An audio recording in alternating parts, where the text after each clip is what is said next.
देखिए, आपको पता है कि पहले भी ज़िले के हर पुलिस स्टेशन में हमने साइबर डेस्क बनाई हुई थी, लेकिन जिस तरह से समय समय पर देखने को आ रहा है कि आजकल काफ़ी कंप्लेंट्स और काफ़ी जो हमारे केसेस हैं या फ्रॉड साइबर से रिलेटेड हो रहे हैं, जिसमें कि कहीं ना कहीं जो ऑनलाइन फ्रॉड्स हैं या बहुत तमाम तरह के फ्रॉड्स हैं वो हो रहे हैं। तो ये एक साइबर थाना एज सच खोलने का सरकार के द्वारा निर्णय लिया गया है, जिसके तहत हमारे सभी रेंज के सभी ज़िलों में पुलिस स्टेशन साइबर के खोले जा चुके हैं और सिरसा में भी आज ये पुलिस स्टेशन फॉर्मली इनॉग्रेट किया गया है।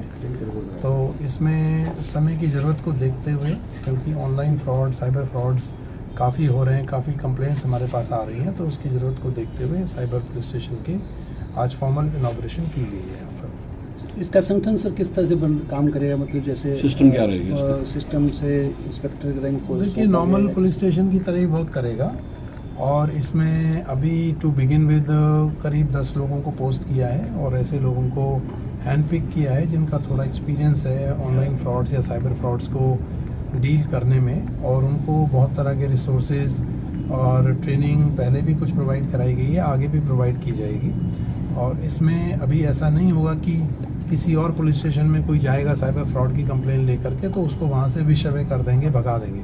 वहाँ भी उस कंप्लेंट को रिसीव करेंगे, लेकिन ग्रेजुअली सिस्टमेटिकली हम ये चाहेंगे कि हमारा ये जो साइबर पुलिस स्टेशन है एक स्ट्रॉन्ग हमारी यहाँ टीम डेवलप हो, अच्छे रिसोर्स पर्सन्स हों, वेल ट्रेंड स्टाफ हो और सभी साइबर से रिलेटेड जो हमारे फ्रॉड्स हो रहे हैं उनको वो पूरी एफिशिएंसी के साथ प्रॉम्प्टली डील करके लोगों को जल्द से जल्द राहत दिला। किस टाइप के एक्सपर्ट्स रहेंगे यहाँ पे जी?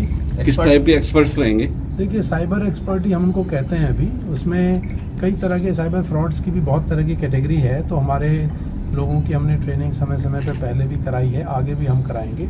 और इसमें भी आप जानते हैं कि इनका मॉडस ऑपरेंडी चेंज होता रहता है, ये भी नए नए तरीके निकाल के लेके आते रहता है।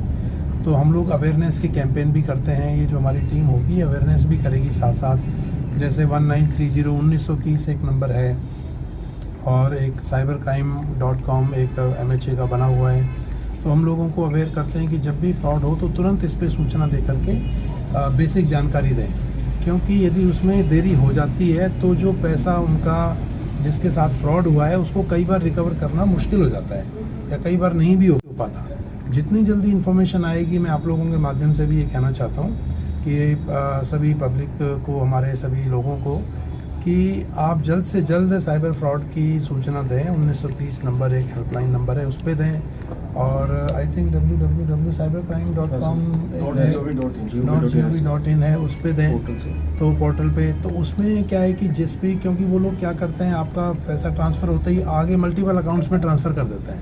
तो यदि जल्दी सूचना आ जाती है तो गवर्नमेंट ऑफ इंडिया ने सभी मिनिस्ट्री ऑफ फाइनेंस और MHA के साथ मिलकर के बनाया कि उसको, उस अकाउंट को, उस पैसे को आगे ट्रांसफ़र होने से वो फ्रीज़ कर देते हैं, सीज़ कर देते हैं, तो उसकी रिकवरी बहुत आसान हो जाती है। अक्सर देखने में आता है सर, गरीब या अनपढ़ लोग भी इसके शिकार होते हैं और पढ़े लिखे लोग भी ज़्यादा शिकार होते हैं, तो उनको अवेयर करने के लिए किस प्रकार देखिए, आप सभी जागरूक को करेंगे? अलर्ट रहने की ज़रूरत है, सभी को समझने की ज़रूरत है कि कोई भी तरीका, कई बार लोग लालच के वशीभूत होकर कर देते हैं, कई बार अनजाने में कर देते हैं, किसी के साथ कभी OTP, कोई पासवर्ड, कई चीज़ें शेयर कर देते हैं। कुछ लोग, जो लोग ज़्यादा नहीं जानते, वो अपना ATM कार्ड दूसरे से हैंडल कराने के चक्कर में अपना पासवर्ड शेयर कर देते हैं। तो ये तमाम बहुत तरह के तरीके हैं और हम लोग समय समय पर SP साहब के ऑफिस से भी एडवाइजरी जारी होती रहती हैं। उसमें हम साइबर क्राइम के जो तरीके हैं, जिस तरह से साइबर क्रिमिनल्स फ्रॉड कर रहे हैं, लेटेस्ट तरीके जो ट्रेंड हैं, उनके बारे में भी हम जानकारी देते हैं, जिससे कि पब्लिक को ये पता रहे कि इस तरह से भी फ्रॉड किया जाता है, ऐसे भी हो सकता है। तो सचेत रहें, अलर्ट रहें, और फिर भी यदि क्राइम हो जाता है, आपके साथ फ्रॉड हो जाता है पब्लिक के साथ, तो वो तुरंत उसकी सूचना न केवल 1930 नंबर जो हेल्पलाइन है उस पर दें, बल्कि लोकल थाने में, पुलिस स्टेशन में और साइबर क्राइम में दें। किस हर रेंज टीम में जो रहेगी इसमें, इनकी ट्रेनिंग की और इनकी अपग्रेडेशन के लिए क्या कुछ व्यवस्था रहेगी? देखिए, वो साइमल्टेनियसली चलता है। कुछ तो चीज़ें उनको ऑलरेडी पता हैं और कुछ हमारे जो हेडक्वार्टर लेवल पे ADG क्राइम जो सेंट्रलाइज साइबर क्राइम को देखते हैं, वो उनके यहाँ से हमारे पास बहुत सारी इन्फॉर्मेशन, बहुत सारे साइट्स, बहुत सारे लिंक्स ऐसे आते हैं जिससे इनको इन्फॉर्मेशन जो चाहिए होती है वो मिल जाती है। और अभी एक टीम आई थी, उसमें हमने रेंज लेवल की ट्रेनिंग कराई थी साइबर क्राइम से। तो ये आगे भी जिनकी चलती रहेगी, ये कॉन्टिन्यूस प्रोसेस है। ठीक सर।